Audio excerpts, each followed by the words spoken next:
We are talking about money. And we've been talking about money now. This is the fourth week, and this is the end of our series. But I want to leave you with something really practical as we finish up this series.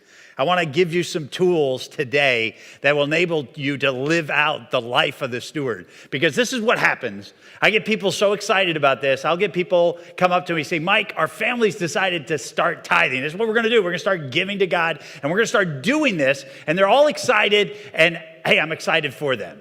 And I say, oh, way to go. That's great. You won't regret it, because it is a better life. Don't get me wrong. It's part of the fullness of God, and there is a blessing in it, and it is better. But hear me. I want you to hear this, because in order to live this lifestyle like we've been talking about, the life of a steward instead of an owner, it takes some work.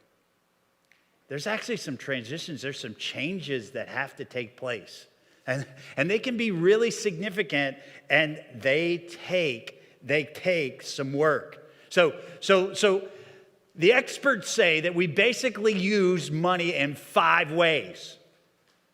5 ways. That's it. It's that simple. You're going to use your money in one of 5 ways, and you're going to use your money based on the priorities you have. And so I just want to run through the typical priorities of a family in America so that we can see, okay, this is how we normally do it, and so that we can see, okay, in the switch, what do we have to do?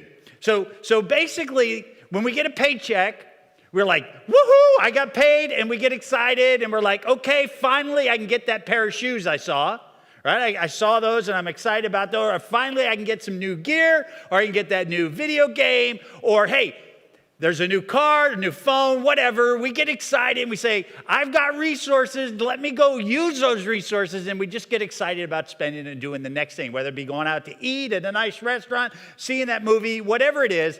We're really good at number 1. Are we not? We're really good at spending money. In fact, it tends to burn a hole in our pockets.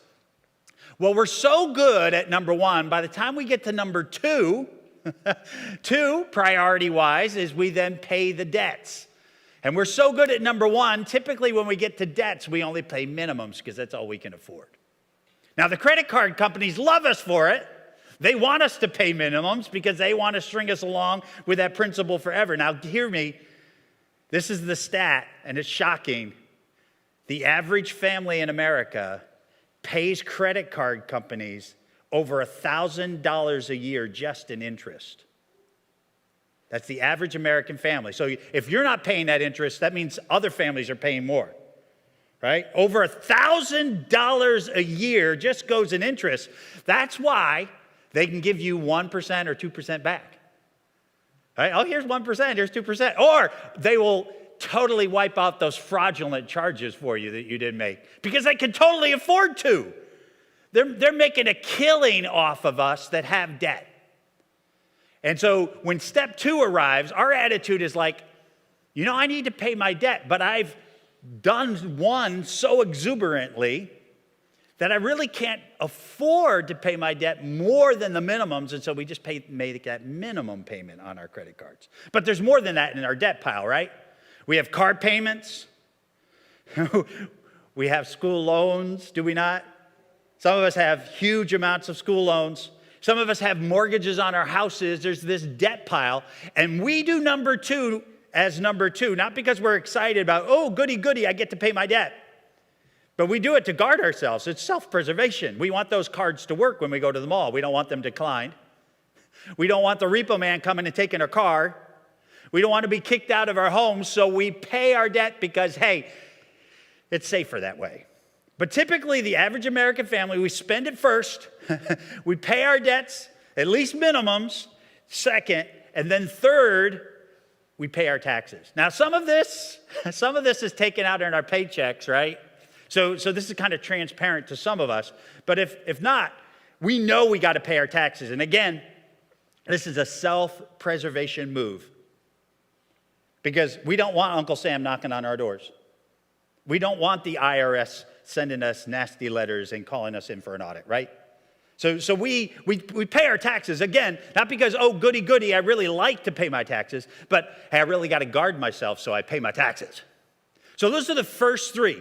And because we're so good at number 1, and then we reluctantly at least pay minimums on our debt, and then we pay our taxes, By the time we got to the fourth one, saving, there's not much of the paycheck pie left. There's a tiny sliver, maybe, if we're lucky. And the average family does not save like we should save. The experts say that you should save between 10 and 20% of your paycheck. 10 to 20%. But they also say the average family is not doing it. We're lucky if we save 5%, because that's all the pie that's left by the time we get there. And we wish we could do more, because we know we need to save. We know we need to save for that rainy day. We know we need to save for our child's education. We know we need to save maybe for a down payment on a home someday or retirement. We know we need to save. But by the time we get here, we're so defeated, and so there's nothing left. And so we're living paycheck to paycheck, and there's incredible pressure and stress, and we're not doing what they tell us we should do. And so it even makes us feel worse. And that's before we even get to number 5.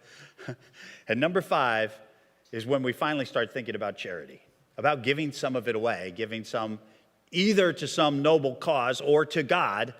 By the time we get here, by the time we look at that pie plate, there's just crumbs. If we're realistic, that's what is. That's all that's left. And so, this is the real hard thing, is this plea will come. This heartfelt, heart-wrenching need will come. Maybe for the people in Ukraine or the children in Haiti or whatever. This plea, this appeal will come, and it really will resonate with our hearts. And then we go and look at our checking account, and we see that there's just crumbs in there. And we wish we could do more, but we don't see how. And so this is what we do. We either pay out of our savings, or we put more debt on our credit cards, which is scary. But the experts tell us this is what the average American family does, and this is how they live, paycheck to paycheck, and they live with this stress and this anxiety and the priorities that are out of whack and out of sync with God. And so if we're going to live differently, if we're going to be that steward instead of the owner, we're going to have to think differently, because 2 things have to change. There's 2 things that determines how we use our money. 2 things, 2 big factors. One is that priority thing we're talking about. What comes first? The order we put things in, and there's only 5 things to put in order. But also self-control. I know we don't like that word. Because this is the ability to tell yourself no. It's that self-discipline concept. And it's hard to tell yourself no. It's hard to say, you can't afford those shoes. You don't need another video game. Your cell phone that you have is perfectly fine for a while yet. And that car, it still runs? What are you doing? That self-control thing is hard. And I thought hard about, okay, how can I help people with self-control? And I came up kind of with very few ideas of how to help people with self-control. That's a kind of an internal thing. But I can just tell you what I do. The thing that has made a huge difference for me in this ballpark, learning to tell myself no, was actually a study I read about. So in the last couple decades, there's been all these research organizations that have been studying what makes people happy. They're happiness studies. Because we want to know, what does it take for people to be happy? What's really the crux of it? Because we want people to be happy. We want to be happy, right? So one of these studies just spoke to me in a huge way. And it was a happiness study based in spending money. And this is what they discovered. When they looked at all of our expenses and how we do our budgets, this is what they discovered. We get really excited about buying stuff. Really excited. And so let's just use an example of a cell phone, because everybody wants a new cell phone. So we get really excited, and we estimate, we put a target on it, even though we're not thinking about how much better our life will be with that cell phone. Because imagine what it would be like to have a cell phone I didn't have to charge 3 times a day. Wouldn't that be awesome? To actually have a battery life that would last through the whole day. Wouldn't that be incredible? And to have the crunching power, I can really do some stuff and stream without these buffering issues. And it would just be great to have a cell phone that wasn't so archaic and could do some stuff. And so if I get this cell phone, this is how much better my life will be. That's what we do. We do it with cars. We do it with marriage and relation. We do it in all sorts of stuff. We think about things and we estimate how much fun, how much satisfaction, how much goodness we're going to get out of it. And what the study shows is this. We're terrible at this. We're notoriously bad at guessing how much goodness we're going to get out of something we're about to buy into. Because what we do is we go buy that car, we buy that cell phone, and the level of satisfaction is really way down here rather than up here. And so we get things, and if they're really bad, we get buyer's remorse. But after a couple weeks, after a little bit of time, whatever that thing is we were so excited about, it moves from up here to where it really belongs down here. So this is what I tell myself, because I'll get all excited. I say, I really like smart home gadgets. It'd be really cool to have this or that or whatever, a new game, gear, whatever it might be. And this is what I tell myself. I'm all excited about it now, but 2 months from now, it's going to be in the junk drawer. Or it's going to be in that closet where we shove everything that we don't know what to do with, or in the garage or in the attic. It'll be forgotten. It'll be like just another thing I had to have that doesn't mean anything to me now. We have all sorts of stuff that has to be dusted and watched over, and it just sits in a corner or just sits there gathering dust because it really wasn't all that. So if you struggle with self-control like everybody seems to, that's what I remind myself. You're really not going to be excited about it a week from now or 2 weeks from now. That cell phone is going to be whatever 3 months from now. Self-control, though, is a huge issue. Why? Because you can only spend $1 once. Right? For every yes, there's a no. And if you say yes to this, you have to say no to something else. So if you say yes to Starbucks, and I'm not down on Starbucks, that may be the thing. But if you say yes to Starbucks, you got to say no to something else. If you say yes to Elden Ring, and it looks like an awesome game, but you got to say no to something else.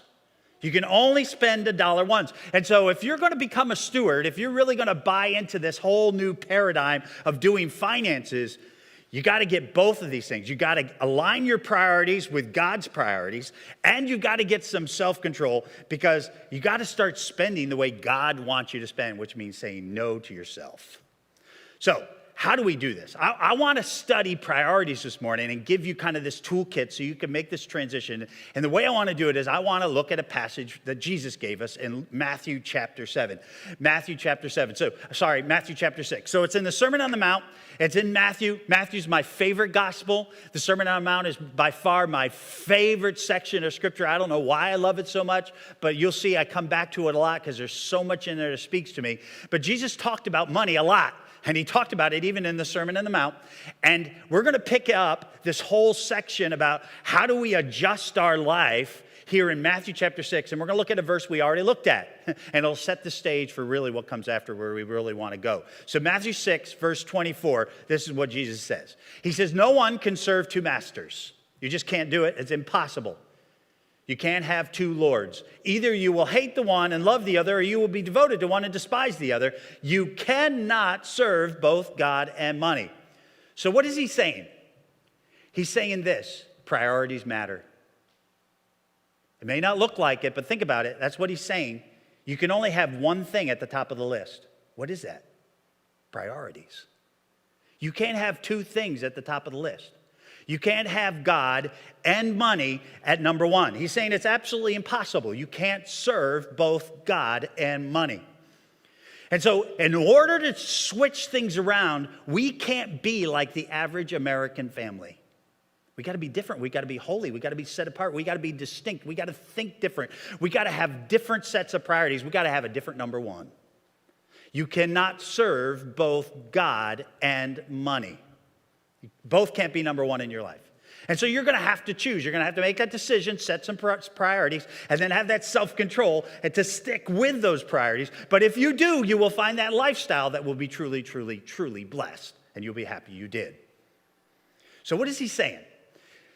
God is stewardship, because if you serve God, what are you doing with your money? You are doing it the way he wants you to do it with his priorities. So that's the stewardship one. That's the stewardship model when you serve God. But if you serve money instead, the other one, that's the typical American household. Why? Because we serve money because of what it could do for us. It's about, ultimately, me. What do I get? I want, me, mine, all of that. And so this is, the God one is the stewardship mindset. This is the owner mindset. And he says you can't have both. You got to change. And that's what I'm trying to help you with today. If you decide you want to be that steward and to start tithing, to doing all this stuff, great. But if you're going to do that, you really have to make some other transitions, and they're serious and they're important. You'll be thankful you did, but you got to do them. So let's move on. So verse 25, new verse now. Therefore, because you can't serve two masters, therefore I tell you, do not worry about your life, what you will eat or drink, or about your body, what you will wear. Is not life more than food, and your body more than clothes? So what is he saying now? He's not changing subjects. He's still talking about stewardship. And he's saying, if you will be the God first kind of guy, the God first kind of woman, you don't need to worry. You don't need to worry. Therefore, that's what the therefore is there for. He's continuing an idea. Therefore, I tell you, do not worry. And it's a command. Don't worry. Don't worry about your life, what you will eat, what you'll drink, about your body, what you will wear. What is this worry thing he's talking about? When we live like owners, there's this stress that naturally comes. Because, again, we're so good with number one, we're so good with spending, and so bad at saving, and so bad with our priorities, that we create this worry and anxiety. Let me give you an example. Anybody have a walk-in closet? Anybody blessed with a walk-in closet? Because I've got one now, and it's a glorious thing. So we have this walk-in closet, and it's this big closet, and I get a little bit of space in this walk-in closet. And all the rest is Lynn's, right? That's how it works. Guys, you didn't know that when you got married, but that's how it works. You get maybe 2 feet of the walk-in closet, and she gets the rest. And we fill it. We fill it with clothes, right? We fill it with stuff.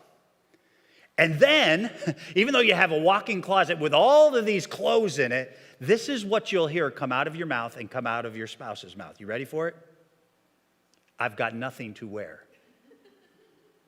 What is that? That's stress. That's anxiety. That's worry. That's what he's getting at.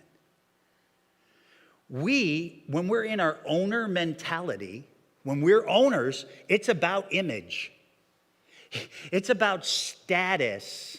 It's about how I look. It's about what do I get? And remember the happiness study?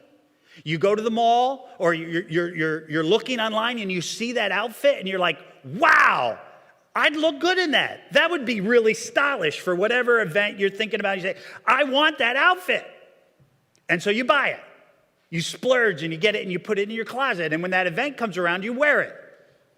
And if you're really, really, really good, you wear it twice. And then after that, it's like, I've worn that already. I've got nothing to wear. And you feel this stress, this anxiety, because I got to keep up. The Joneses are calling, right? I got to keep up with the Joneses. I got to look a certain way. I've got to have all these different pairs of shoes to be hip and trendy. I got to have jeans, and they can't just be jeans. They have to be torn. I have to rip them apart to be cool. And I have this image, this thing that I have this pressure to do, to conform and fit and be accepted. And we feel this huge pressure and stress. And we do it with food as well. I got to try this new restaurant. I hear Charlie's is really great. And we got to get there with the family. I got to post my meal on Facebook. Why do we do that? Why do we take a picture of our meal and put it out on Twitter or whatever it is? I don't even know because I'm off social media now. But why do we feel like I've got this status? I got to let people know I went to this restaurant or I did this thing. And it's like I got to keep up. I've got this pressure on me. I've got this anxiety. I got this worry that I'm not fitting in. Almost this FOMO thing, this fear of missing out. I can't miss out. I got to be where everybody else is. That's what Jesus is getting at, that worry. And we do it with our kids, believe it or not. Parents, think about it. Our kids feel this pressure with sneakers and jeans and outfits and even food at lunch. And they put pressure on their parents. But mom, everybody else does. And what about this? And I won't. And we feed that. We feed that owner mindset and we say, yes, you need a new pair of shoes. And yes, you need a $100 pair of shoes. And you need jeans that are this expensive. And you need to have this look. And you need to have this certain lunch at school so you can have this status amongst your peers. Do you see it? Do you see what I'm talking about? This is an owner thing where it's about me and how I fit and status and structure and Joneses. And we feel this pressure constantly. And so what happens is we have to work harder and we got to bring more money in. We have to have 2, 3 jobs to keep up with everything we need in the family. And we live in this pressure of stress because a car has to be a certain kind of car and the house has to be a certain kind of house and our wardrobe has to be a certain kind of wardrobe and our food has to be a certain kind of food. And it's like, wow. By the time we're done, we're living under some serious stress. And Jesus said, I tell you, therefore, don't serve money. Serve God and get out of that. Get out of that trend. Get out of that American lifestyle. Get out of that money-focused thing, that status, Joneses thing. Therefore, I tell you, do not worry about your life, what you'll wear. God wants to break us of the hold that stuff has on our life. And what we got to realize is life is way more important than stuff. Life is bigger than jeans and sneakers and gear. It's more important than what you eat for lunch. Life is more important than that. Do not worry about your life, what you'll eat or what you'll drink or about your body, what you'll wear. And here's the question, is not life more than food and the body more than clothes? Are you going to enjoy life just as much in the cheap $15 pair of jeans at Walmart versus the $100 jeans from over here? Are you going to enjoy your life even better with those on? Isn't life more important, right? He's saying, is not life more than food and the body more than clothes? Isn't there things more important than this? And we should have discovered that this week, that it was. Because, man, the horrors this week. So then he goes on and talks about birds. He says, look at the birds of the air. They do not sow or reap or store away bonds. They're not caught up in this frenzy, this desire to keep up and have and more and me. And yet your heavenly Father feeds them. They don't have this whole system set up to keep ahead and store and stock up. And God takes care of them. And then he asks this incredible question, are you not much more valuable than they are? Isn't he going to take care of you? Think about birds. Are they worried about where they're going to eat dinner? That's what he's saying. They're not worried about food. Are they worried? We got to go to Chick-fil-A. Johnny likes Chick-fil-A. We got to get over here. Or we got to do this. And they need macaroni and cheese. And he needs chicken nuggets. So we have to be at 4 different restaurants tonight to get the whole family happy. We got to do 3 drive-thrus. And then we're going to make this at home. And finally we'll have it. Birds don't do that. Birds aren't caught up in that stress and anxiety. They're not storing up and stocking up and doing all this stuff. They say, oh, here's some worms. Oh, here's some seed. This is what God has given us. And it's good enough. And then he goes on, he says, can any of you, by worrying, add a single hour to your life? Living under this stress, does it add anything? And the answer is obviously no. In fact, what does your doctor tell you? Stress actually takes life from you, does it not?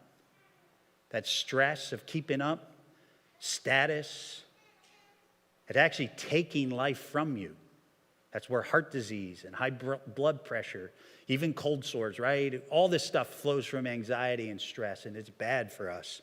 And he's just acknowledging that. And then he goes on to flowers. He says, and why do you worry about clothes? See how the flowers of the field grow? They do not labor or spin and be all anxious about what they're wearing. Yet I tell you that not even Solomon in all of his splendor was dressed like one of these. Verse 30, if that is how God clothes the grass of the field, which is here today and tomorrow is thrown into the fire, will he not much more clothe you? Will he not take care of you? You of little faith, what he'll give you will be enough. Verse 31, so do not worry, saying, what shall we eat, or what shall we drink, or what shall we wear? Don't be caught up in that stress, that anxiety, that ownership thing. Keeping up with the Joneses status thing, I gotta have, because my self-esteem is so low, I've got to raise it with some of stuff. Don't get caught in that. And then he says the verse that just hits you right between the eyes, because Jesus he lets us have it verbally. He says this, he says, for the pagans, these are people without God. These are people who aren't believers. For the pagans run after. Don't you love that picture? They chase this stuff. They have to have the cars, and they have to have the cell phones, and they have to have the wardrobe, and they have to eat at all these fancy restaurants and have this certain kind of food. For the pagans run after all of these things. And basically he's saying, and you're not a pagan. That's not you. Because I died on the cross to save you and give you a whole new life. You stepped over that line of faith and you received Jesus.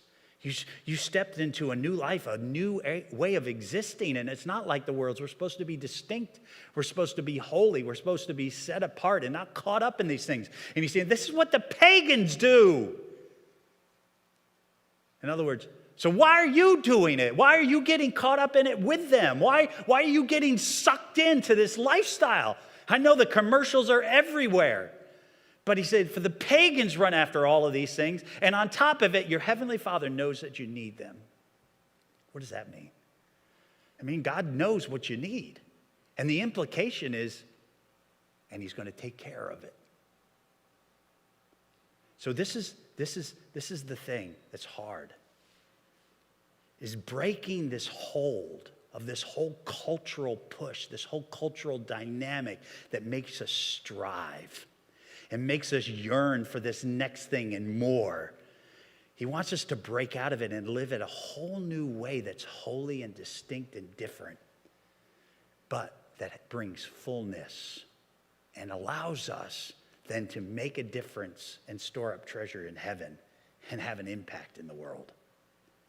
But we got to break the priorities. We got to break the habits of the past. We cannot continue to be like the pagans who chase this stuff.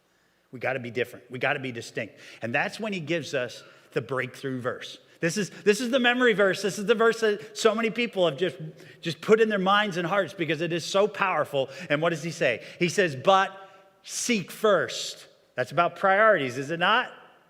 That's priorities. But seek first. What comes number one on the list? We don't, like the world, we have a different list. And so at the top of our list is, but seek first his kingdom and his righteousness.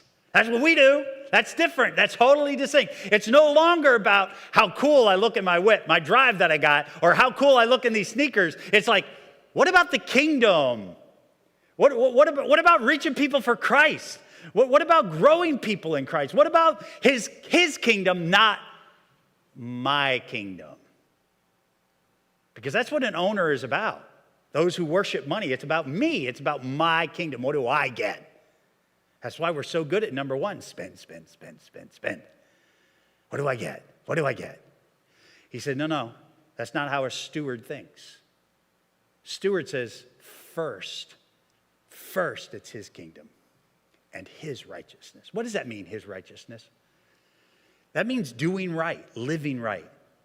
It's not just I'm thinking about his kingdom, but I'm living it out. I'm living the way he wants. Which part of that is being a good steward. Part of that is being holy, set apart, distinct, revealing him in other ways by how we live. So he's saying it's first about his kingdom and then representing his kingdom, living it out before people. And here comes the promise. And all these things, all of these things will be given to you as well. So this is what happens in mindset. We think, if I'm going to start doing this, and buying the $15 jeans at Walmart, or going to the thrift store and doing this stuff, or eating less expensively, or whatever, if I'm going to bring down my standards for car and wardrobe, if I'm going to start doing this so I can invest more in the kingdom, I'm going to be miserable. It's going to be bad. It's going to be rough. And let me tell you, no, it's not. We worry about that, and that's the fear the enemy puts in your brain and wants you to use to hold you back. Because what does he say? He says, if you'll do this, if you'll seek first the kingdom and this righteousness, what? All these things? Like the whole, whatever it is. I got you. I got you.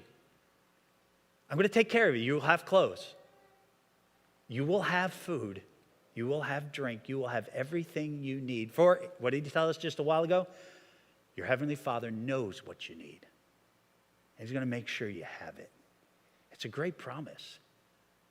Now, are there things that you will live without? Of course. But there's not stuff you needed anyway. You thought it was going to be all that, but after a couple weeks, it ain't all that. You don't care about it anymore anyway.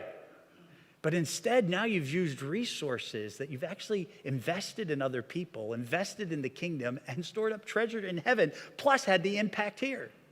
It's absolutely powerful. So Jesus is saying basically this, that if we're going to live differently, if we're going to be stewards, we've got to totally flip the list. So remember that list, 1 to 5? He's saying those priorities got to be flipped on their ear. We've got to do them in reverse. We got to seek first his kingdom and his righteousness. And then everything else will fall into place. We'll have everything else we need. He's got us because we're now partners. And they're too valuable to him in the kingdom. He's going to take care of your needs. So what does that mean? So this is how now a steward uses money. You ready for the same 5 things? They just come in a different order. So what's number 1 on the list when we're seeking first his kingdom and his righteousness? We now give back to God first. Right off the top, that's why the Bible says first fruits. Because guess what? They're first fruits. I'm giving back the first 10% to God. I'm tithing and I'm saying, God, I want to invest in your kingdom and I'm bringing this back to my church and I just want to be a part of your work and I'm putting you first, seeking first your kingdom and your work. And the first question that'll come out of our mouths, I know it because I asked this question when I was in the class. It was, does that mean before taxes or after taxes? Why? Why do we ask that question? Man, I had to look at my heart after I asked that question. Because what's the real basis of that question? What's the root of that question? I want to keep as much as I possibly can keep and give God minimum. Right? I want to draw this just razor thin line, just enough to keep God happy and out of my life, out of my way, so I can do that God thing and then spend the money the way I want. That's the heart of the question, at least for me. I'm acting like an owner still. I still haven't got the mindset that Jesus really wants us to have, which is his kingdom first.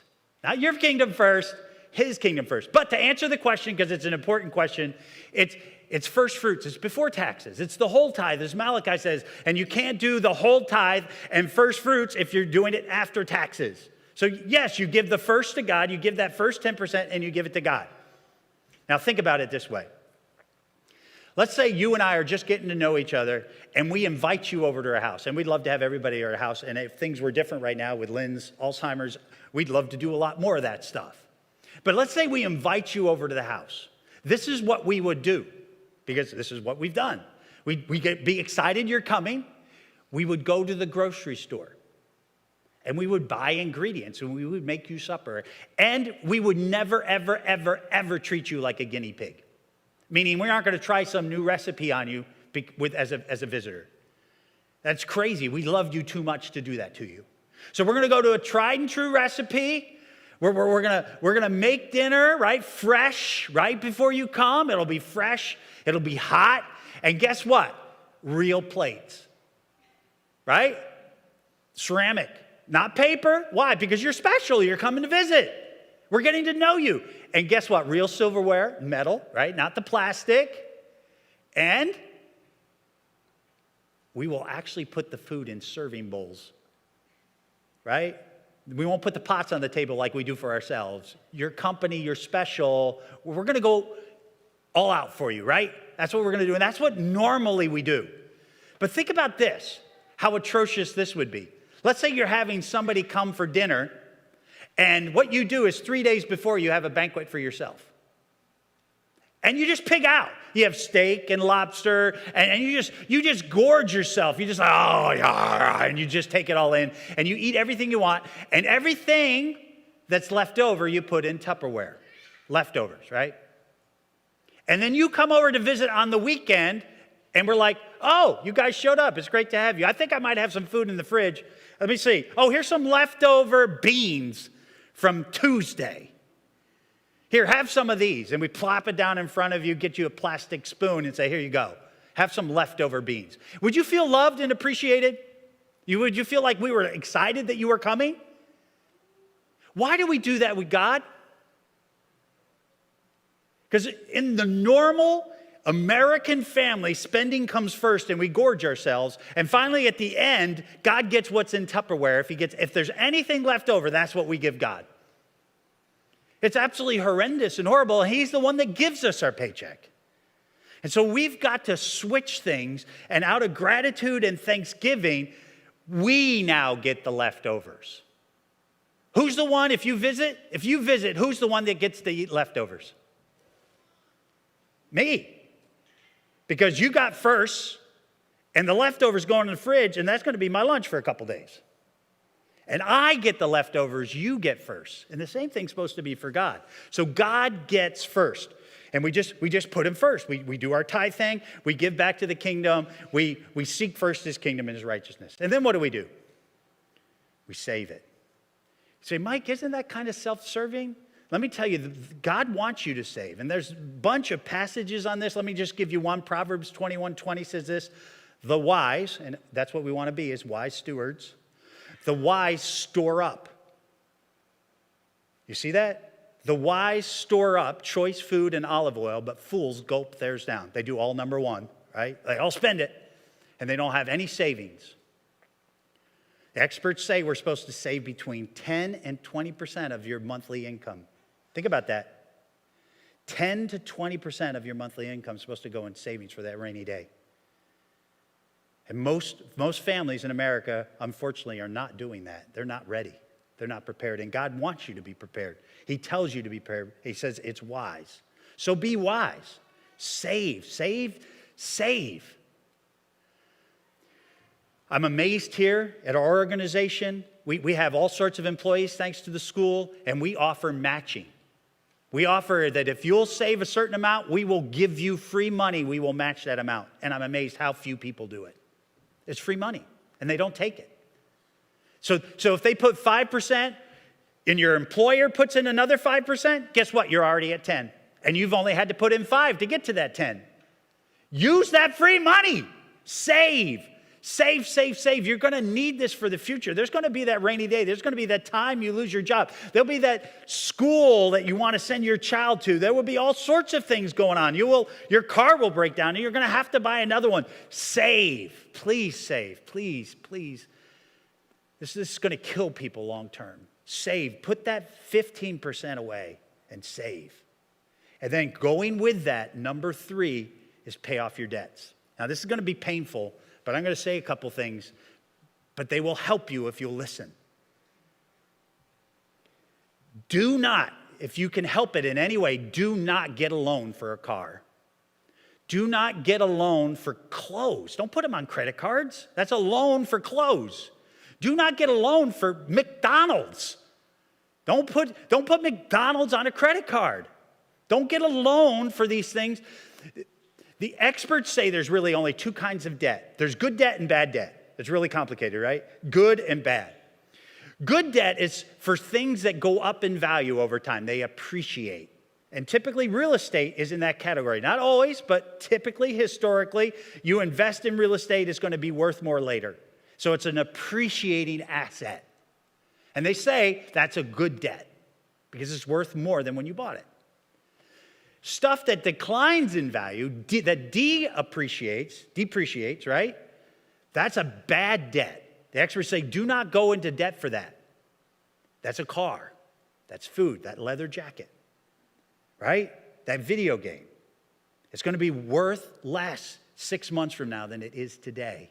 So don't go into debt for it. Now, this is hard. And I know when you're young, we get so excited and we got such an owner mentality and we know we need a car to get to work. But learn to tell yourself no. Hear me. Drive a clunker. Drive a jalopy. Drive a beater. What other name can I use? Right? A hoopty. What do you call them? Remember, it's not about status. You're a steward. It's not about image. It's not about keeping up with the Joneses. It's not about all the frills. Does it have to have power windows? All right, I buy the air conditioning thing down here, but does it have to have all of these things? No. No. So this is my advice. If you have to go into debt for a car, and I recommend you don't do it, get the bomb, get the hoopty, go cheap, cheap, cheap, and save. Save the rest for later. Because this is what happens. I sit down with couples, and I help them with their finances. I've done it over and over and over again. One couple I sat down, they had $42,000 worth of credit card debt. And they had an $800 car payment just on one car. And I've seen people now since then with over $1,000 car payment. How do you make that work in your budget? How do you survive? It's just a bad debt. This is what we do. We get the happiness study. We get so excited. That is a cool ride. Look at that. That could be my whip, and I could drive that thing, and I'm so excited about it. And we get all jazzed up. We think my life is going to be perfect, and girls are going to go crazy, and bam, I want that car. And so we talk ourselves into it, and we get this loan, this 5-year loan, and we pay $500, $600 for this car, and of course it has to be new, and we just go berserk. But 3 years later, guess what's happening? Well, the car has lost its shine for us, right? It's no longer making us happy, but this new car, wow, we're bad at estimating how much happiness it's going to give. And we say, I got to have this new ride. And we get all excited. And what we do is we go to the dealership and we roll the debt, that 2 years left on that car, and we roll it into the new one, and we have either a better interest rate so the payment stays the same, or we have a bigger payment. But either way, you still have more debt. And the Bible is really negative about debt, by the way. Don't do it. I understand we have to do it, but it recommends caution, beware, don't do it. And so what couple then does, now they have these 2 loans into one, and then 3 years later, what happens? That car's not all that anymore, and we see this new one with this screen in it that has all of these features, and it's like Wi-Fi in the car. I got to get this car. And we get so excited again. Boom, it's going to bring this much satisfaction. This other car now is way down here, and we go and we buy this 3rd car, and we roll the debt for 2 cars into the 3rd car. And now we have a bigger payment. We have a $1,000 car payment. And we wonder how we got there. And we wonder, man, how am I going to pay this all off? Well, we did it to ourselves. It's because we lack self-control and good priorities. We're not thinking kingdom first. Well, we are, but we're thinking my kingdom first rather than his kingdom first. So hear me, young people. Avoid debt. I understand sometimes you have to do it. So I'm not going to never do it, but be very, very, very, very reluctant to do it. Treat it like the plague. What I love to see, is when I see young fathers drive in clunkers. That tells me a lot about those young men. For their family, there's a family car, right, that's nicer, and they drive this hunk of junk. And I love it. That's the way it should be. They're being smart. They're being stewards. So, save it and pay your debts. Go right side by side. Why? Because you're supposed to be saving 15%-ish of your income. But some of us have so much debt, we can't do that. We have these credit cards, $42,000 of credit card debt. We have school loans. We got this car loan. And it's killing us. We can't even get to the end of the month with any money. And so if you're in that situation, You got this bad debt, what I classify as the bad debt, high interest rate debt. Save a little bit of money. The experts say now it's about $500, but other experts will tell you $1,000. Get that quick emergency fund, just in case. And then take that 15% that you would have put in savings and pay off your debt first. Does that make sense? Pay off those credit cards. And take the highest interest rate one first, because that's where you're throwing money away the fastest. Take that full 15% and just pour it in there until it's gone. And when that's gone, roll all of that expenditure you would have put and now roll it into the next one. It's called the Debt Snowball, and just systematically get rid of your debt, because this is a millstone around your neck. You do not want your school loans. You do not want those car loans. You do not want those credit cards. You want to get rid of them, so get rid of them. Pay down your debt. So they go kind of in combo here, because sometimes if you have so much of this, it's hard to save till you get rid of the debt. So kind of treat those together. But we got to do it. We got to get our place in track. So this is 10%. This is 15%. That's already 25% of your paycheck's gone before you ever begin. Now, rule of thumb, let me give you another number that really helps me. The ideal for housing, this is going to scare some of you, is 25%. That's the ideal. That's what the experts say you want to shoot for, is have your total housing costs be about 25% of your paycheck. This is where we got out of whack in Connecticut, because I didn't know better. Our mortgage was just 35% of my paycheck. And that's before electric bills and cable and all that stuff that adds in on housing. And so we were killed before we even knew what was going on. We just made mistakes.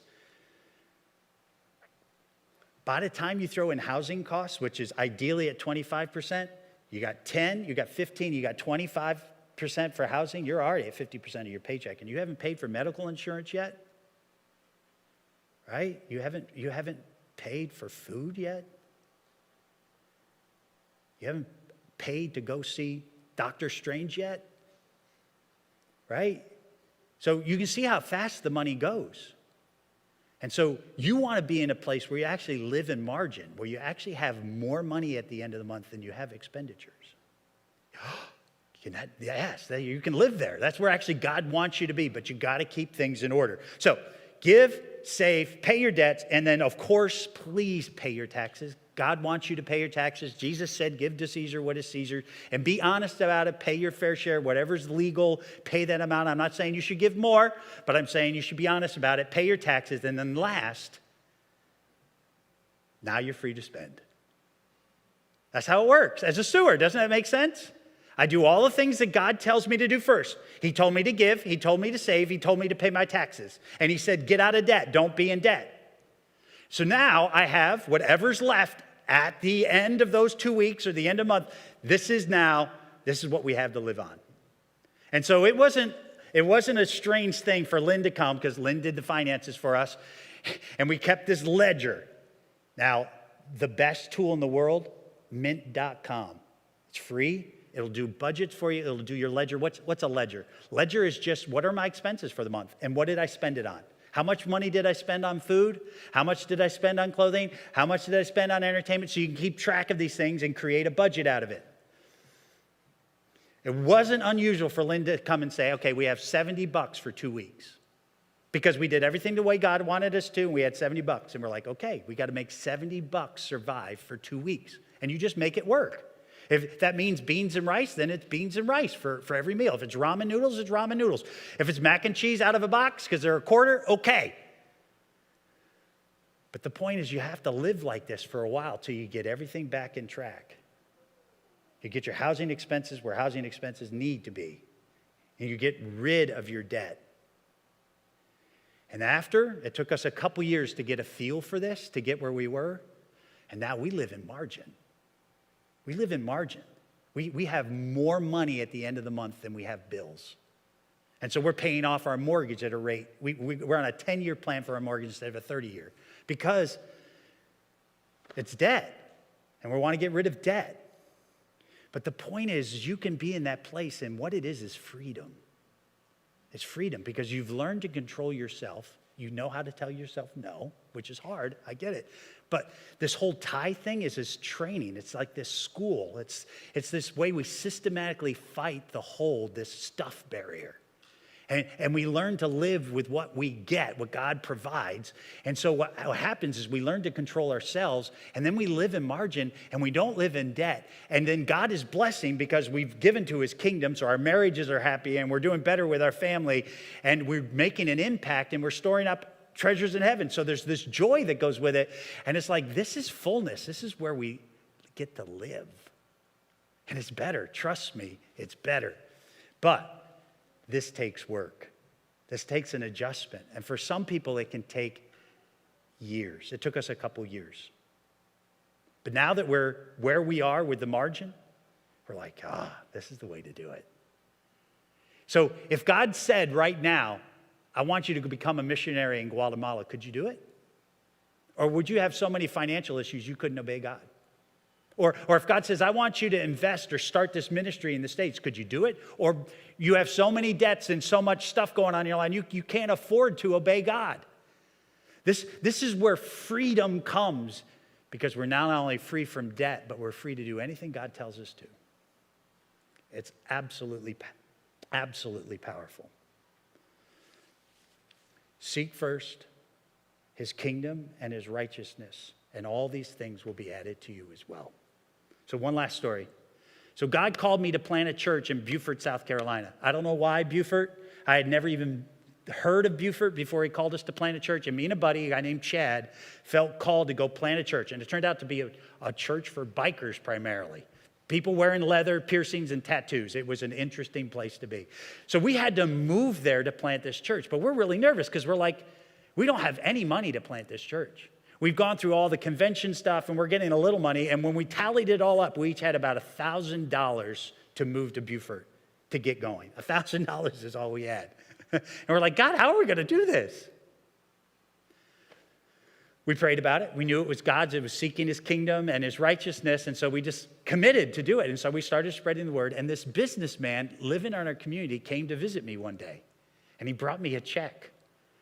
And it was a check for $10,000. I almost screamed right there in my office when he gave me the check, right? It was like, wow, $10,000. That's moving expenses plus our first month, right? Our first month of expenses. We're really stretched this like we should. We might be able to get a month and a half, maybe 2 months off this. This is incredible. Praise God. And we're just elated. We're just like, wow, 2 months taken care of. We might eat rice and beans every meal for 2 months, but we're covered. We got an apartment. We got a place, but we could survive. 2 weeks later, that same businessman came to see me again. He said, Mike, I've been really praying about this, and I decided I want to help you more. And I'm just making a commitment. I'm going to give you $100,000. And he says, I'm not going to write you a check right now because I want you to take that money as you need it. So you can divide it up over years. You can take it all right now, and I'll write you the check for $100,000. But if you want $20,000 this year and $30,000 next year or whatever, I'm going to give you that because I just believe in what you're doing and I want to support you. And let me tell you, he kept that pledge. He gave us all that $100,000. And when we got to Beaufort, we had money in the bank, right? We had all the money we needed to get started because we wanted to do ministry. We didn't want to have to work other ways to pay the bills. We wanted to be in people's lives. And when we got down there, in the end, because this is what I was fearful for, we didn't miss a meal. We were like the birds. We didn't miss a meal. I thought it was going to be terrible. I imagined how bad it would be doing this right. And it was not like that at all. It was good. It was a blessing. It was like, and God was blessing in the church, and people were coming to Christ, and people's lives were being changed. And it's like, wow.